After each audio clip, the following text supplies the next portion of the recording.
What else we got in the old email bag besides hundreds of them? Still got enough battery juice to rattle off some more. I got Sarah sweating up both the horses, so I'm...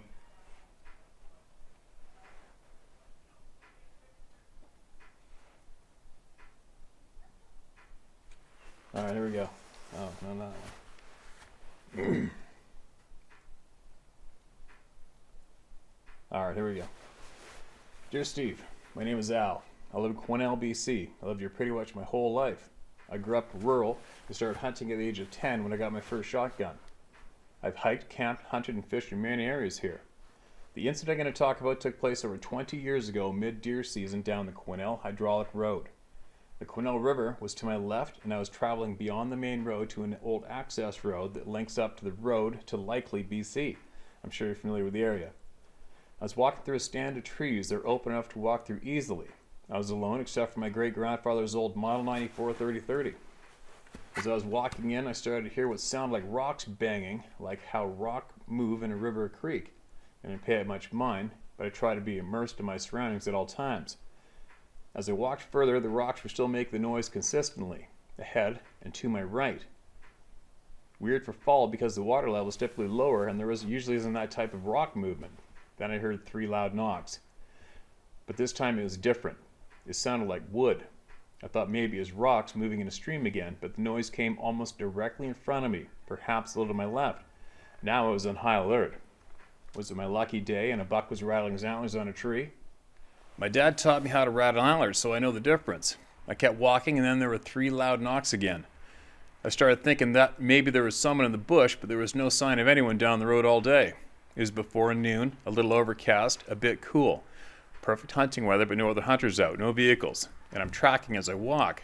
No sign whatsoever. To satisfy my curiosity, I put down my gear and found a branch to see if I could mimic the sound by hitting a tree.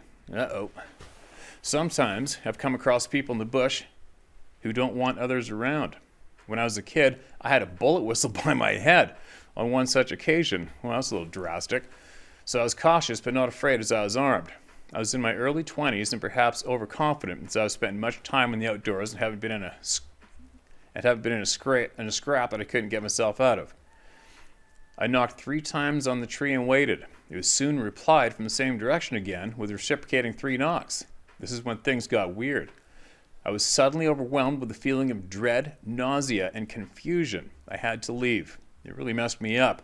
I can still hear the knocks echoing in my mind. Still feel the experience, and I dream about it at times still. I don't see anything, nor do I claim as a Sasquatch.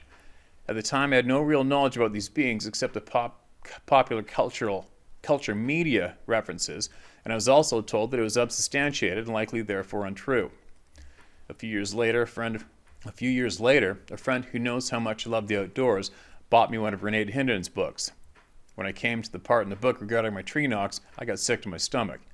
I still get out and enjoy the outdoors. I've even come across a track last year in the same corridor and a log placed vertically in a stand of 3 trees about 15 feet high. No other trace of this coniferous tree stacked between these poplars, no branches, no stump. I've attached some photos below. Sorry, but I had nothing in reference for the size of the track. When I put my size 8 boot next to it, the track was just a bit larger. Also, I could not match the depth of the track trying to stomp with me 210-pound frame. The foliage below just bounced back. My friends from a kick group I belong to regarding Sasquatch and the paranormal told me about your channel. Kind of funny. I spent a fair amount of time in your region when I was younger, and it took a guy from Texas to tell me about you. I took to your channel right away. My buddies and I are not glory seekers, just truth seekers trying to figure out this phenomenon. I've researched the subject diligently for 20 years, and for the most part, I'm no closer to the truth about what these beings are. I've never seen one, but I trust the people who tell me they have. I've been fortunate enough to have some First Nations friends enlighten me to some extent on their people's lore. So frustrating how mainstream academia will not acknowledge these beings' existence, and I really respect the people who put their credentials on the line to bring forth the truth. I find you very easy to listen to. You remind me a lot of my dad. Straightforward, honest, and don't take much guff off people. This channel is valuable and is making a difference. I appreciate all the hard work you put into this to keep people aware and safe. Maybe this year, if restrictions lift, I can take you out to these locations if you're interested. If anyone reaches out to you and wants to hear more about my experience, I'm willing to talk turkey. Thank you so much, Al. And I got your pictures here, and I will remember to post these with the email. And I apologize to everybody on some of the other emails. I've read them out, and it's, as I'm reading the story here, they're I don't know when it is, but I just realize sometimes I forget to put the photographs in the emails that are included with emails from people. Well, thanks for that, Al. Thanks for that email. Appreciate that. And you know exactly what you heard. You know what made you feel that way. There's nothing else that will. What these beings are. You know what? If I could offer up one direction I've been going for the past year is I have a funny feeling that we're not going to fully understand what these beings are until we fully understand who we are. All right? That's what I am leaning towards at this stage of the game. It's for me, I'm not going to dictate to all you, but for me, I 100% and absolutely convinced without a doubt that we have been manipulated, beat down, dumbed down, and lied to, coerced, directed, manipulated from possibly, I don't know how many generations back, but we do not know who we are yet. I don't think we know of the natural skills that we probably possessed previous and probably possess right now. I believe that we have been I could probably go on a long tangent what I believe right now, but you probably picking up what I'm getting, what I'm throwing down, right? One thing that helps me think that is the reactions. I try to look at the reactions of everybody, everything, these beings, and there's two strong factors that is common denominator straight across the board with these beings is our eyeballs looking at them and bright light. Those are two things that they cannot stand, right? How many times have we all read a story of what happens when we look at them? When we look at these things, boom, they go into, oh shit. Bright lights, don't like them. The camera lens of cameras, don't like them. There's three things, right? Now, what is it about our eyes? What is it that we possibly have had skills or power in there, or the power of our looks? There's something to do with our eyesight, drilling holes into something. There's something there. I'm not speaking too smoothly on it right now, but I strongly believe there's something's there. So there's something there that they know or they have experienced through generations, something to do with our eyesight, our gaze, and bright light. There's two things right there that they do not like, and we don't know why. Right? But there's a reason for it. How can the gaze from our eyeballs be so terrifying to something so terrifying to us? It doesn't make sense, right? Unless there's something that we don't quite understand about ourselves. Possibly. I'm just thinking out loud. But yeah, these beings know something about us that we have possibly forgotten. That's what I'm thinking. And I'm sure there's probably somebody else out there that can probably touch on that topic as well a little better than I can, right? But it is interesting. It's very interesting what our gaze will do and what it locks onto. You know, how many times I've had people tell me or email me, as soon as they locked eyes with these things, instant terror came into us, into that person. How do they do that? You know? And is it the feeling of terror? Is it their feelings being imposed on us? Are they directly letting us know that we are terrifying them from looking at them? Is that what possibly going on? Possibly, right? They're letting us know what they're feeling while looking at us. Possibly. And they know how to impose it on us. So if that is the case, if one of us could possibly have a set of balls this big and you came face to face with one of these things and you did have absolute control of your feelings and what you could impose, I wonder what would happen if you looked back at them. I don't even know if it would be possible, but how would you be able to create absolute calmness with yourself and send over warm, friendly, caring feelings while looking at one of these things dead in the eye? But that would be an experiment that I would be curious of the outcome of an experiment like that. That would be very curious for me to know the results. Because I just got a funny feeling that possibly the feeling of dread, death, terror is what they are feeling, and they're imposing it on us. They're reflecting to us what we're sending over to them. Possibly. I don't know. I'm just tossing something around, right? But anyway, thanks again for that email, man. And I'm quite certain you probably know as well as I do, especially around the Quesnel area, anywhere in the interior, anywhere in BC. You start talking to people, look them square in the eye, square up, show confidence and respect, not ridicule, and ask them flat out if they have had experience of something odd in the timber in the forest in BC. People they share it, man. But they'll study you big time before they feel the confidence to give up what they know. Trust me, I've done it dozens of times. But anyway, on a side note, unrelated, somebody just up the road from me just had a cougar attack him. 69-year-old guy. I know where he lives, and it's amazing how many people are around there. And it's funny, especially with Sarah. And when we had our little niece out the other day, and we got the dog out, and I'm always leery about letting everybody go near the edge of the brush. I want everybody to stay out in the wide open. And I'm just a little overprotective. I'm not paranoid, but I know what goes on. And I know the 1 in a million happens. And it was not fortunate, but it was it's happened right after we had that little girl in the woods with us. And now I get to say to Sarah, I go, see, that's a full-grown man, 69 years old. And we were hiking not 100 yards from where he got jumped yesterday, just a little while back. So why I'm sharing this with you guys is this full-grown man, 69, in his yard, got pounced on by a big cat, and it shredded the shit out of his face and neck area he lived. And it just goes to show all you just to be on guard. Just be on guard. You know, you probably got more of a chance to get hit by a satellite fallout from the sky than you getting pounced on from a cat. But if you're out walking your pet without a leash and you got a little child with you playing in the woods, don't let him, unless you got a gun and you're watching the whole time, don't let him play near the bush where there's big cats. Just don't do it. They are sleazy little opportunists, man. It's kind of surprising that one jumped in that guy. And I've got trail cameras not too far from there, and I haven't had one cat in there for about a year and a half. But anyway, what I think I might do is I might go, I'll let him repair himself and get all calm and relaxed again. I might go bang on his door and see if he'll jump on the camera with me and share his experience and tell us what happened. I think that'd be interesting. And as well, where he lives is where there's a major serious intersection for travel for these beings. And I met this guy probably 15 years ago once. I'll try to remind him of how we met. And let's see if I can possibly get him to jump in front of the camera and see what he knows, see what he shares. Because he's been living in that little remote spot for many years. And I know for a fact that's a travel corridor for a lot of game and some other unknown beings, right? But I think that'll be interesting. I'll see if I can pull that off. But anyway, I better go help out with the horses. And don't forget, share my story at howtohunt.com, tell my story at howtohunt.com, and we'll get it. We'll get it. We'll get to it. Got time for a couple more emails today.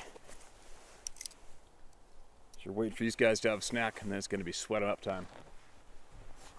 And then what am I going to do? Then I think pretty quick I'm going to go to Vancouver Island. I'm going to probably start off at the Cocahula River, Port Alberni, and work my way up island. And I'm going to go on a steelhead fishing bender for about a week. And then I might end up in Courtney and go chase some cougars with some friends of mine up there and videotape the whole works and do some stuff that's fun and exciting. I'm starting to get cabin fever here in these valleys. But anyway, got lots to share. There's a lot of people emailing in, and a lot of people need to be heard. So I'm gonna keep it up, buddy. This is a channel that's made wide open to anybody who wants to come here. I've said it before. Sometimes I just gotta say it, repeat myself with some facts that have been shared before, because there's literally thousands of new people come here nonstop, and every single one of you came here uninvited, but you came to a wide open door to be treated with respect. And if you haven't figured it out yet, there isn't one person out there that can control what I say. All right, if I want to say something, I'm going to say it. And if you come to this channel and can't respect that, you better leave. Okay, and if you start off a message to me that says you should, well, I'm probably going to reply with you should jam your head back up your ass and get off the channel and stay at home. All right? Nobody out there dictates to anybody what they should or shouldn't talk about. You understand? Here anyways, and that's firm. If you want to share some knowledge or something you feel everybody should think about, share away in the comments. If you want people to stop talking about any topic, leave. Okay? You weren't invited in the first place. But for all you other respectful people out there that are here, you came uninvited as well. But you're welcome here, and we want you here, and we want you to share and support all the good, hard-working, honest people. That's what we're doing, okay? But one thing, and I said previous at the around New Year's, is one thing about this topic, the Sasquatch topic, for me, and many of you out there, is as soon as you realize these things are very real, you've seen one, you looked at one, it becomes very apparent, very clear that we've been misled, miseducated. All right? For sure, intentionally. And it makes you see a lot more things. It makes you question basically everything. I mean, not everybody's going to react that way. Not everybody's going to instantly think, holy shit, what else have we been lied to about, and start questioning everything. But a lot of us do. And I do.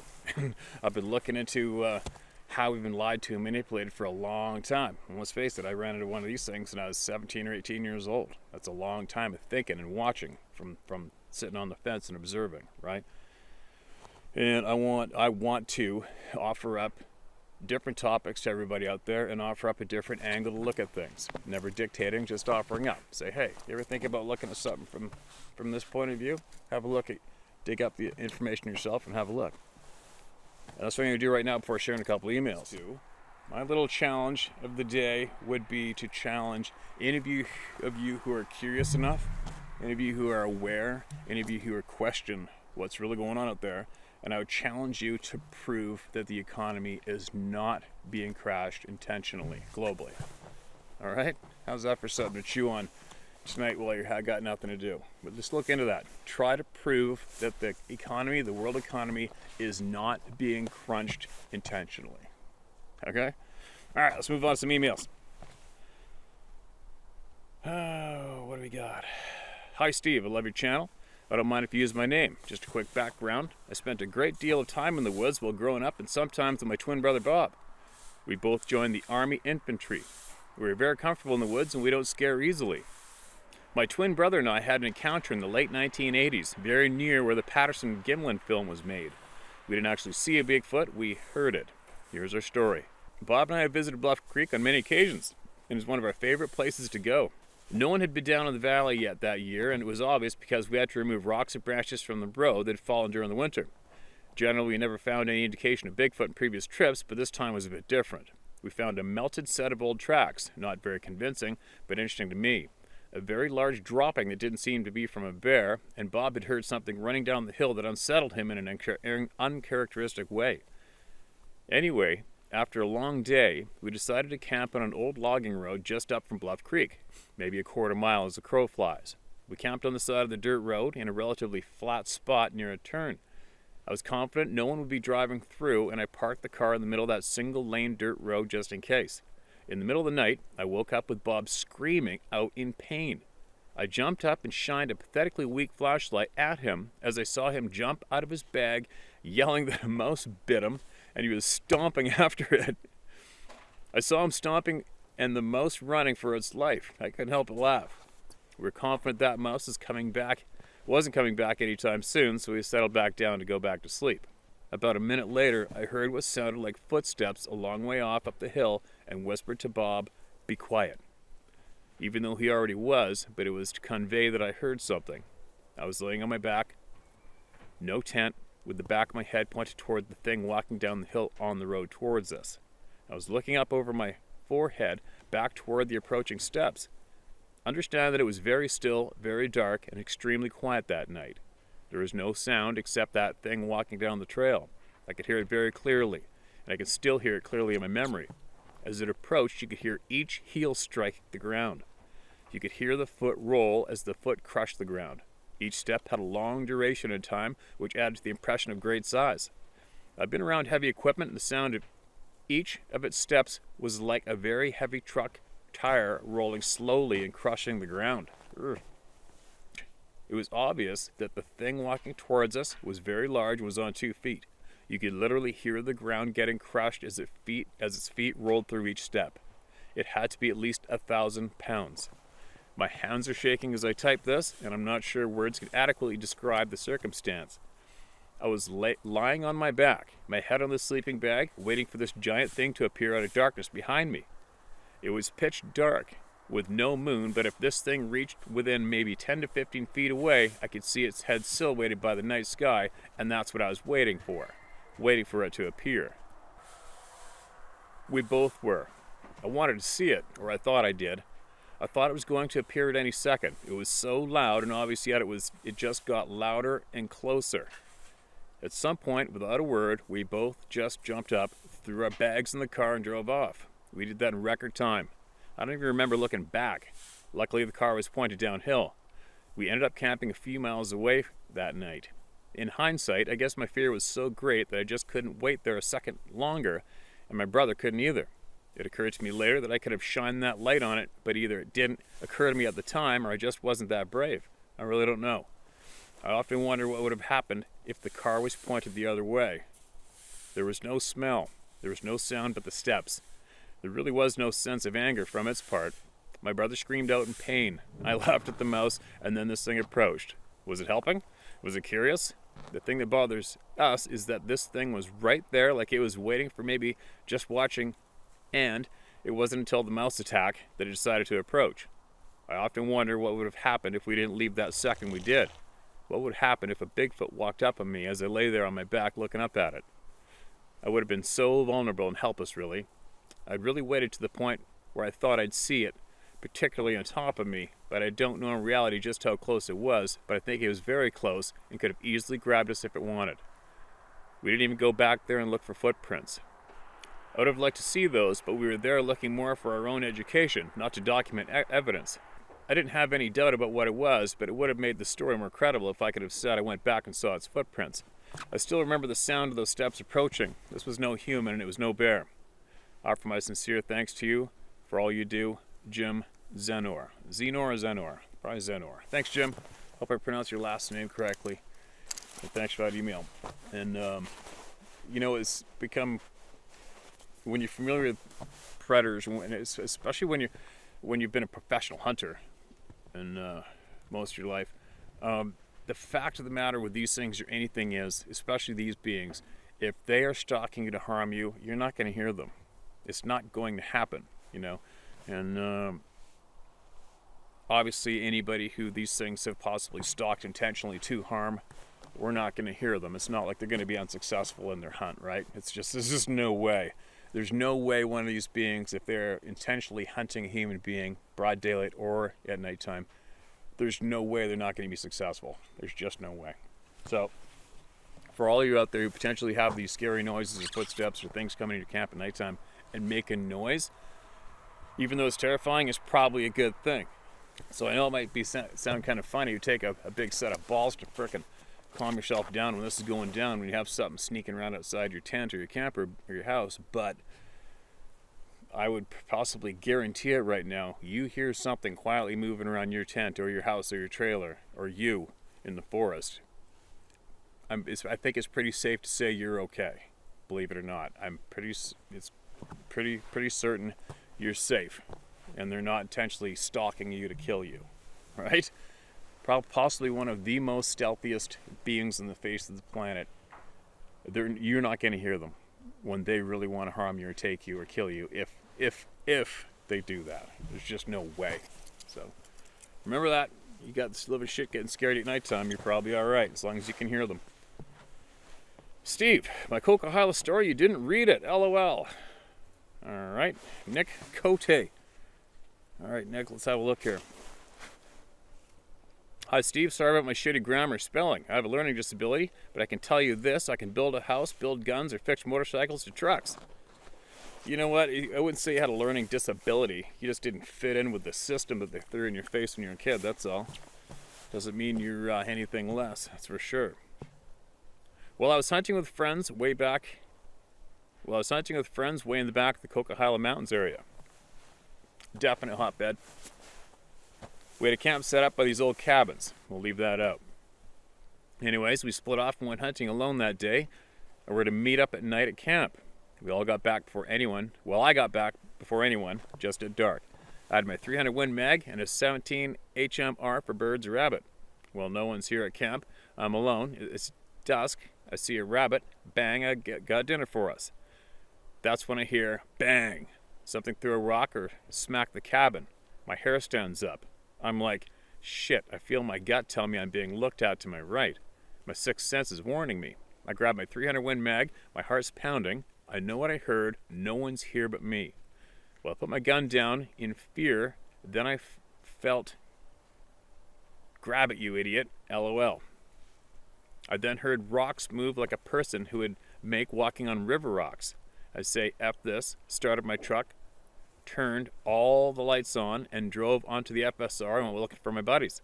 They found me on the road and questioned me why I'm not in the camp with a fire. I state I was bored and came looking for you.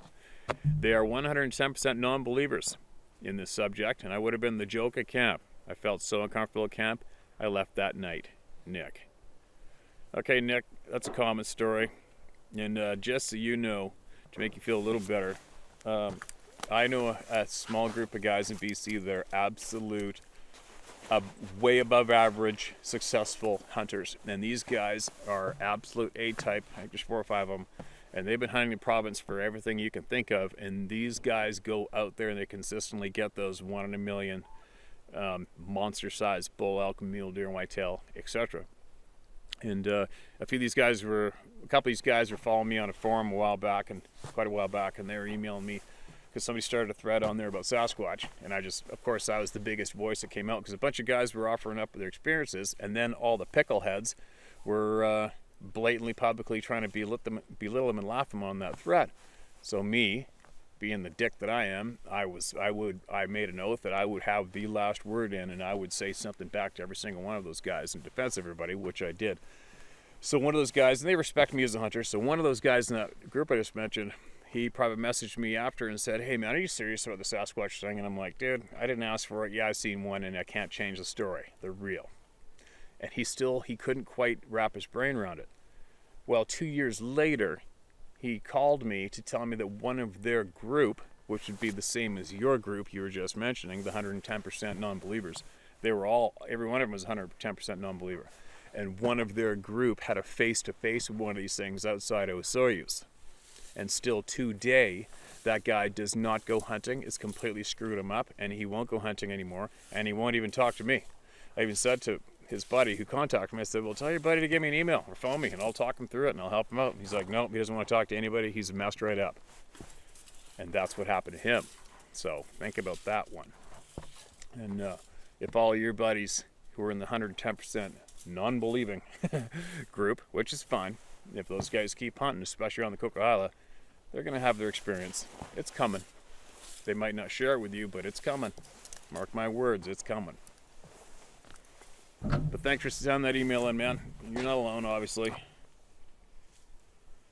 All right, what do we got here?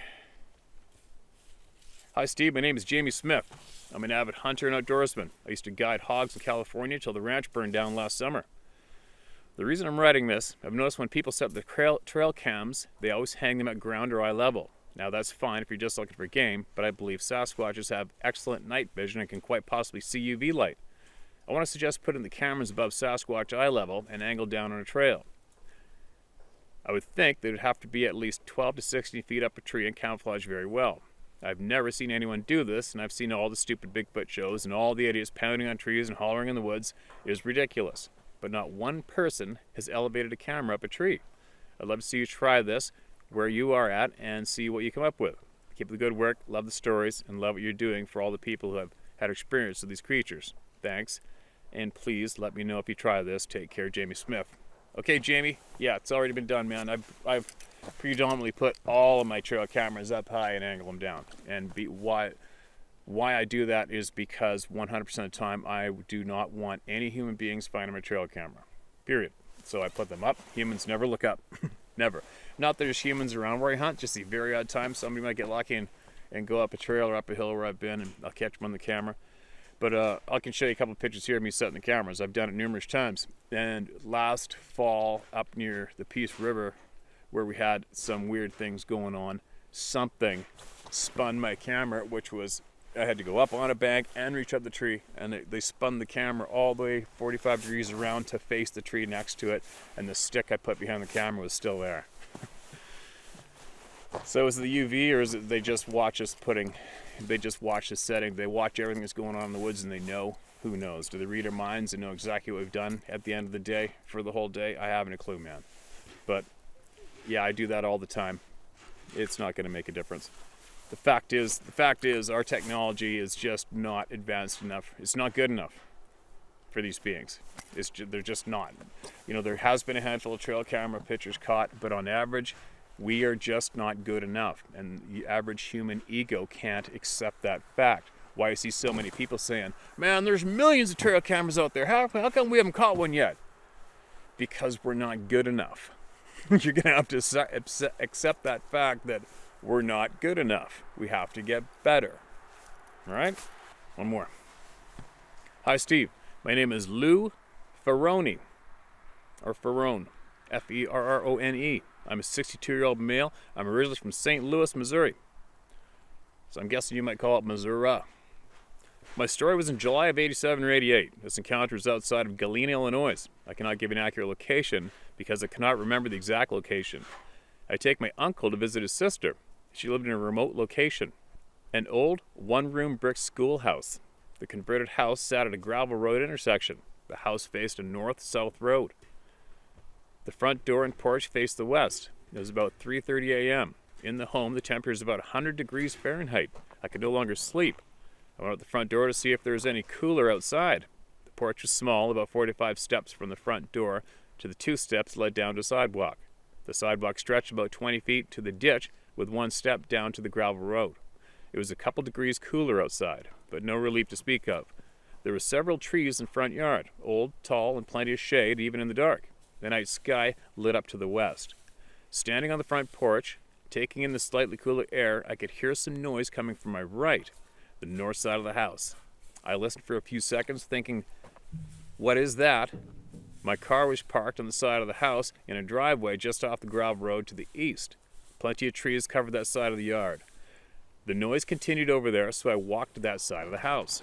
I looked down the side of the house to where my car was parked and see nothing, and the noise stopped. The noise was just to the other side of my car where more trees stood. It was very dark down that way. I returned to the front porch, walked up the steps to the north side of the porch. This is a concrete porch deck, and I sat down and leaned up against the very warm brick. All I wanted was a little relief from the heat and to fall asleep. I started to think about that noise and thought it must have been a raccoon or something back there. It was very short. It was a very short thought. My mind was back on the heat. Within a minute or so, I could hear footsteps in the gravel road. I leaned forward, stretching my neck out to see over the wrought iron rail around the porch. Looking to the northeast behind me, the road is very dark on that side of the house with all the big trees on that side. The walking continued to the west and then to the south down the road in front of the house. I could hear the gravel crunching down the road, but still could not see anything.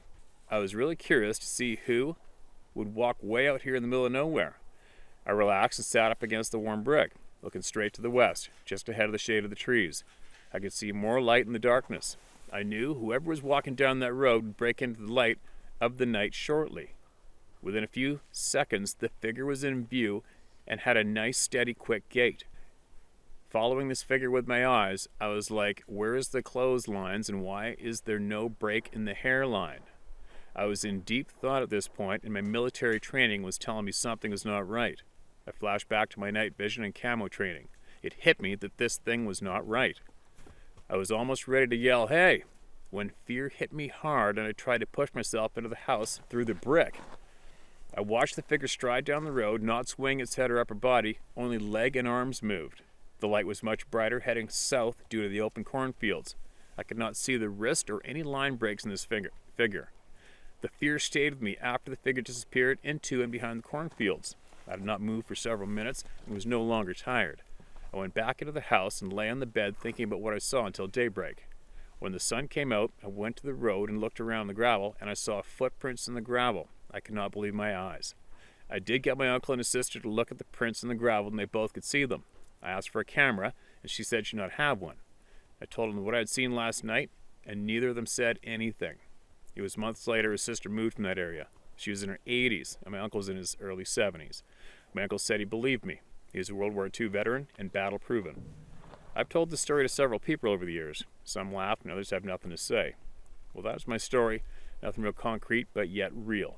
Thanks for your efforts, Lou. Okay, Lou, thank you for that, man. You know what you saw. You know what you heard. And you joined. And you are obviously a member of the Club of No Return. The Club of No Return, meaning the people that have these experiences don't ask for it, don't ask for them, see these beings, and now you know. And at least now, no one's alone, which is a good thing.